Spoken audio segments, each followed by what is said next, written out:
Hey guys, thanks for coming to Politics and Life. This is Jordan. Hope you're all having an amazing day. Yesterday, Trump was on the All In podcast with David Sachs, David Freiberg, and Chamathpalihapitiya6052. Sorry that I pronounced that incorrect. Pretty interesting. They actually were in support of Biden and donated to the Obama administration. So they used to be Democrats, and now they are in full force and full support of Trump. And they are billionaires, very rich people. And yeah, it's going to be interesting talk. I wanted to go through a few of my favorite parts of the hour-and-a-half speech. So let's get it started. Please like, comment, and subscribe.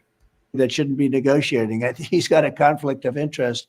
But no, I don't see war with China as being inevitable at all. President Trump, do you think that Fauci and our government funded gain-of-function research? And do you think we should really be pursuing the investigation deeply into that? And if we did fund gain-of-function research, what does that say about our government and taking ownership of it? Because a lot of us lost a lot of years. Kids didn't go to school. And it caused economic damage. As you pointed out earlier, the amount of money you had to spend to try to avoid a depression was really severe. And if we funded that, what does that make you think about our government? And then Fauci covering it up, if that is in fact true, what does that make you think about our government? So, gain of function, they did fund it, and it came from our taxpayer funds. We funded the whole entire thing, as I call the pandemic. Trump's economy was booming before that happened, and they knew he was on the way to an easy re-election. And instead of doing it the real way, they did a coup. And what did they do? They released it. And this is what turned everything. Then they blamed Trump for everything. They blamed him for the whole virus, called him racist for saying it was from China, even though it did come from China. So if you remember, I'm the one that stopped it. And I stopped it maybe for a lucky reason or an unusual reason. I said, why are we paying money to China? It wasn't about gain of function or anything else. It was, why are we paying money to China? China's got a lot of money and they're doing fine.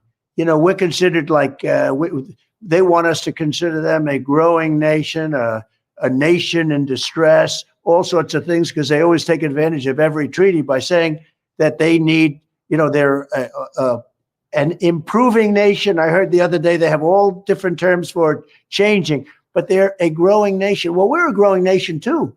We're a nation that's becoming a third world nation based on what we're seeing. But I was the one that stopped that. When I saw that, I was the one that stopped that. The Fauci thing is an interesting phenomena.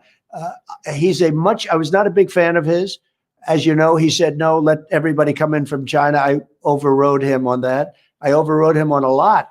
But he wanted the people from China. When I heard about this, I stopped it. We had a room loaded up with people and nobody could even believe it. But I stopped it. We would have lost hundreds of thousands of people more, maybe more, much more, maybe over the millions, but hundreds of thousands of people more had I not stopped people coming in from China. Did he lie to you about the origin of COVID? Well, I've always said the origin was, where it came from, where it originally came from was the Wuhan lab. I happen to think it escaped from the Wuhan lab. I mean, I don't believe it came from the bats in 2,000 miles away caves. I don't believe it came from other countries, as China tried to convince people it did. I thought it should have been called the China virus because it was a very much more accurate term than COVID. Nobody knows what COVID even means. Why is it COVID? But no, I was always... But did Fauci lie to you, I guess, is what the American people want to know. Did Fauci lie to you? And if he did, should he be prosecuted? I don't think you have to understand, Fauci was a much bigger factor in the Biden administration than he was in the Trump administration. I didn't rely on him that much because I didn't trust him. I would say got along with him, fine, not really, but I didn't trust him. And again, I was the one that stopped the money going to China. I didn't like it. I didn't stop it because of COVID. I didn't stop it because of anything other than, why are we paying money to China? It was strange. They should pay us money. We shouldn't pay them money. And one of the things I can tell you, the World Health Organization, so we pay them almost $500 million and China pays them $39 million. And so I got out of the World Health Organization. They did absolutely nothing. They called it totally wrong. I got out. They called me and they said, we'll do anything to keep you in, anything. I said, well, why are they paying $39 million? We're paying almost $500 million.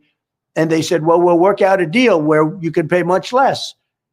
I said, well, now you're starting to talk. But even that, it was very popular when I got out. It was politically, it would have been very hard to go back in. People were thrilled that I got out. I could have made a deal to go in for 39 million. They offered me a deal to go in for 39 million, and I actually turned it down. I said, it should be if you look at, we're at 350 million and they're at 1.4 billion people, right? So it should have been 25% or less than that. But I didn't want to quibble. But I could have gone back in immediately for $39 million as opposed to 500. Then a horrible, horrible election, which helped destroy our country, took place in 2020. And they went back in and they're paying more than $500 million. And they knew I could have made a deal. Now, it's a lot of money, not when you talk about the world, but it's still a lot of money. But it shows you the stupidity of the whole thing. They could have made a deal for 39 million. Instead, they're paying much more than they paid even before. And that's the way the mindset of our country is. And here's the big part. China totally controls the WHO. China totally controls them. We have very little control over it. Well, as Les Schwab has said before, that China is the goal model to how they want to run the world. And I apologize. I just haven't been sleeping lately, so I'm just really tired. I'm not bored. I'm still interested, but I know I keep on yawning, so I apologize. For them. And now they want to give control over our whole country to them, which would be a terrible mistake. Fauci brings up sort of the kind of deep state personality that you talked about in 2016 that's kind of like riddled all over the government. How much progress do you think you made, and what do you want to do if you become president in November? And do you have goals around the deep state this time around? And what are they? Well, I have a lot of things. I mean, I did a lot of things in the FBI. I fired a lot of their top people, including Comey, who's terrible at what he did, a terrible person and terrible at what he did. I fired McCabe, and, I don't have to go through Lisa and Strzok, all of the lovers. And I fired a whole group of people. I got rid of them. And so many of the agents are so incredible in the FBI down below. But we got rid of a lot.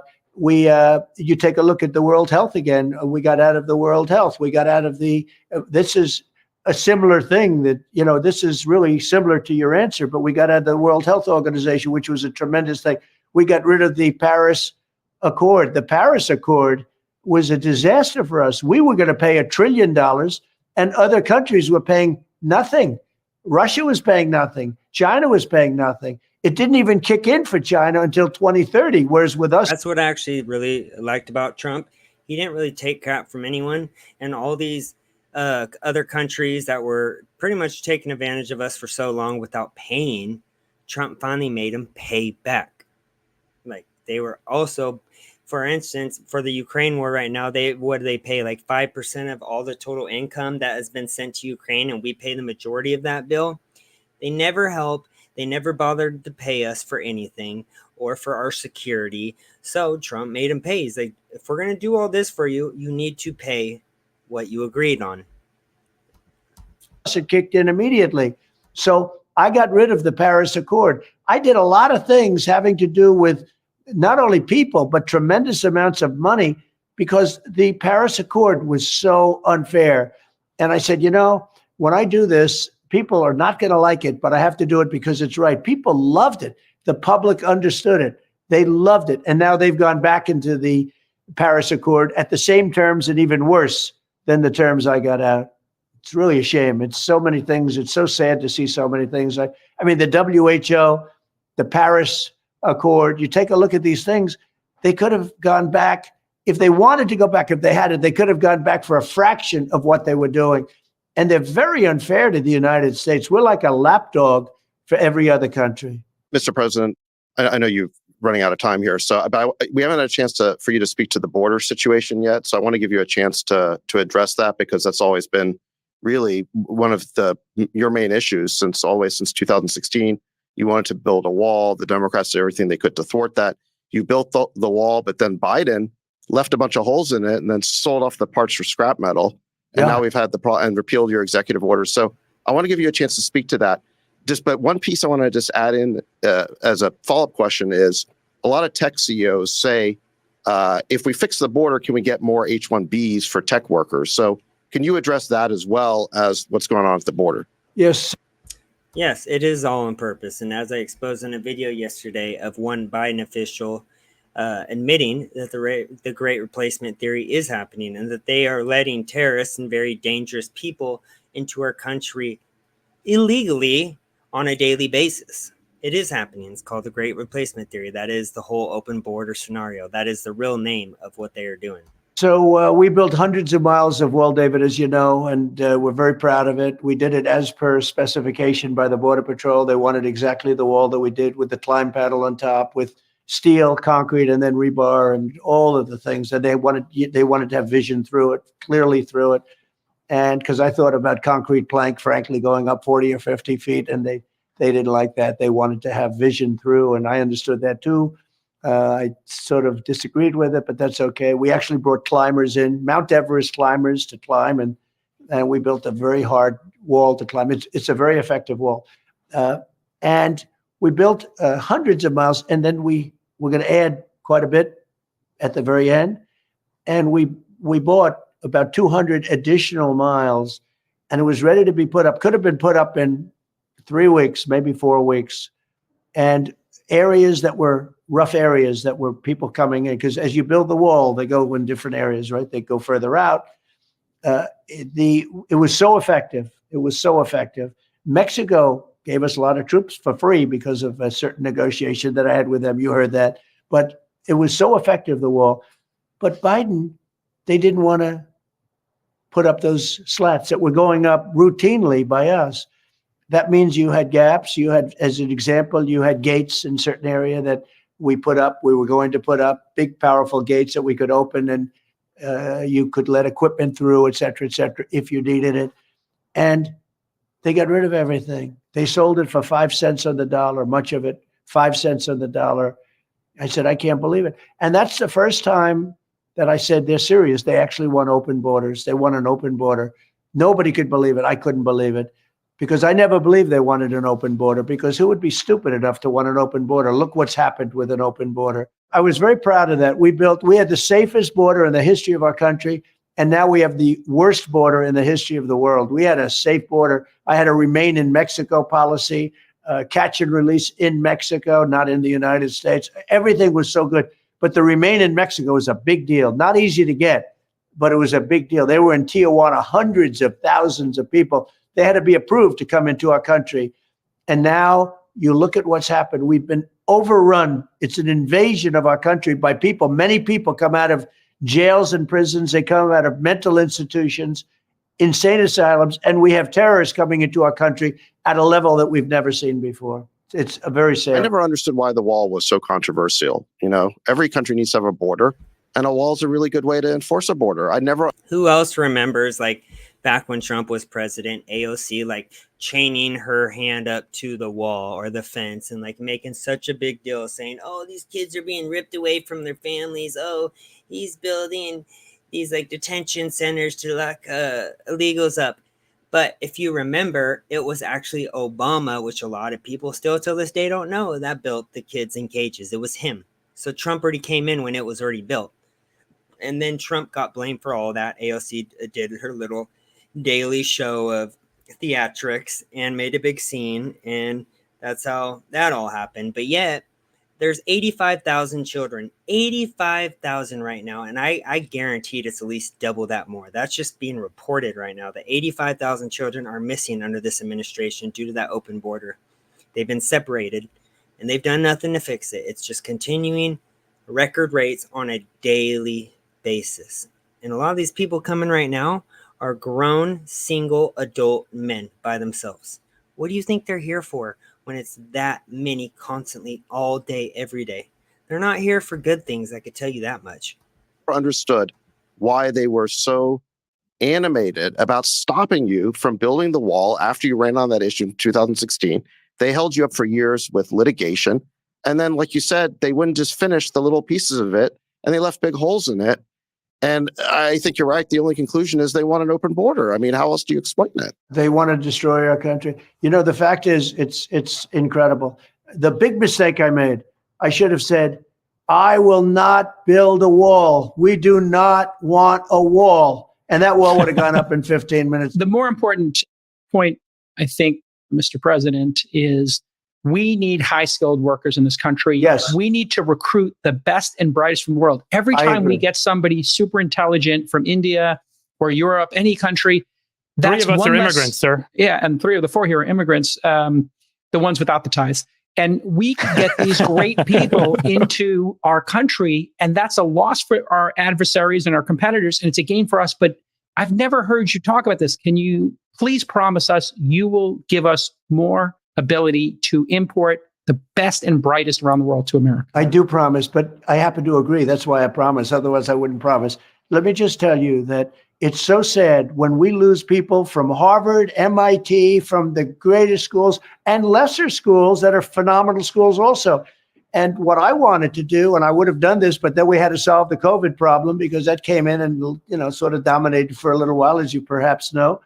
But what I want to do and what I will do is you graduate from a college, I think you should get automatically as part of your diploma a green card to be able to stay in this country. And that includes junior colleges too. Anybody graduates from a college, you go in there for 2 years or 4 years.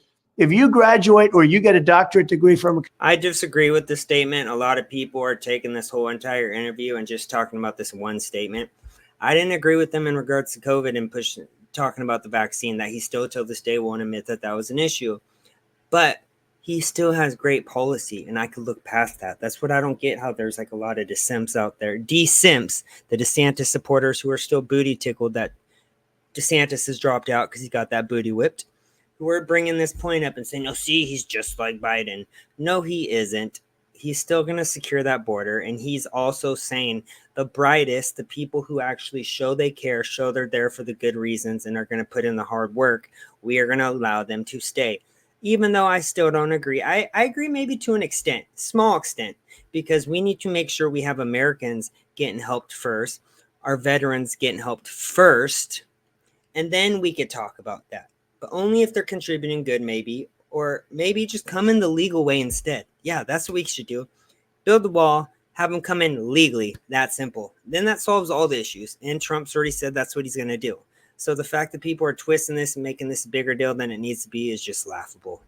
At least he won't have an open border like Biden, who just lets everyone in freely and doesn't do correct vetting like we had under Trump. college, you should be able to stay in this country. And you know more stories than I do, but I know of stories where people graduated from a top college or from a college, and they desperately wanted to stay here. They had a plan for a company, a concept, and they can't. They go back to India, they go back to China, they do the same basic company in those places, and they become multi-billionaires employing thousands and thousands of people, and it could have been done here. And a bigger example is you need a pool of people to work for your companies. You have great companies, and they have to be smart people. Not everybody can be less than smart. You need brilliant people. And we force the brilliant people, the people that graduate from college, the people that are number one in their class from the best colleges, you have to be able to recruit these people and keep the people. It was such a big deal. Somebody graduates at the top of the class. They can't even make a deal with the company because they don't think they're going to be able to stay in the country. That is going to end on day one. That's fantastic. Yeah, that's great. Well, I think we That's all fantastic. wholeheartedly agree with that. Being in the tech industry, we understand the importance of that.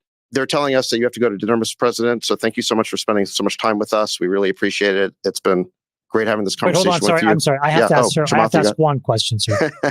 When you got elected in the 2016 election, you said the first thing or one of the things you wanted to do was release the JFK file.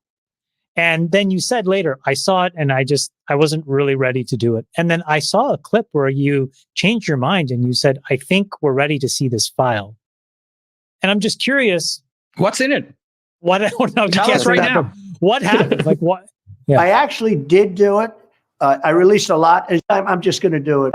And so release that, destroyed Paul, release that. And there are other things too. There are other things that you know about. But people, more than anything else, they want the JFK files. We're going to release that immediately. You have a prediction for the debate next week? What's going to happen? Well, all I can say is this. I watched him with Paul Ryan, and he destroyed Paul Ryan. Paul Ryan with the water. He was chugging water at a left and right. I didn't think a human being would be able to drink so much water at one time. And he beat Paul Ryan. So I'm not underestimating him. It is what it is. We'll see what happens. But you take a look at the last one. I happen to think he's incompetent for a lot of reasons. I think he's incompetent because he has gotten the worst policies, both foreign policy and internal policy. I mean, who would not want to have a wall? Who wants to have millions of people pouring in? Who wants to have high taxes? You know, taxes are going to raise by 4 times if this guy has his plan. Is he in cognitive decline? Do you believe he's in cognitive decline, Mr. President? Well, I shouldn't be the one to say that. Just be real. I hate when he's like almost scared to answer this. We all know he is. He can't walk. He can't talk. He can't do interviews without being scripted. I mean, he's just blubbering constantly, like daily now. He even looks like he like pooped himself last week in France. Like, this is just common knowledge. Be real. Say it with your chest out. But I don't think he's doing particularly well. But I didn't think he was well 25 years ago. I thought he was not a smart person. And that was told to me by a certain member of the Kennedy family who was actually very friendly with me through a Palm Beach relationship. And I was told that very strongly. But so I was never a fan of his. But I will say he beat Paul Ryan. It was still years ago, but he beat Paul Ryan pretty badly. And I assume he's going to be somebody that will be a worthy debater. Yeah, I would say. I think Okay. I don't want to underestimate him. All right. I think that's smart. Well, your team is telling us that they All right, guys, that's the best part that I thought of the interview, but you guys can go review. It's about an hour and a half long. You can find it on X or YouTube. I think it's going to be the easiest debate of Trump's life, and I'm really looking forward to it because I think he's the best debater and the funniest debater in history. And he has so much stuff to call Biden out this time around. I think it's going to be cakewalk. Hope you guys enjoyed it. Please like, comment, and subscribe. Have a good night. Stay blessed. Bye.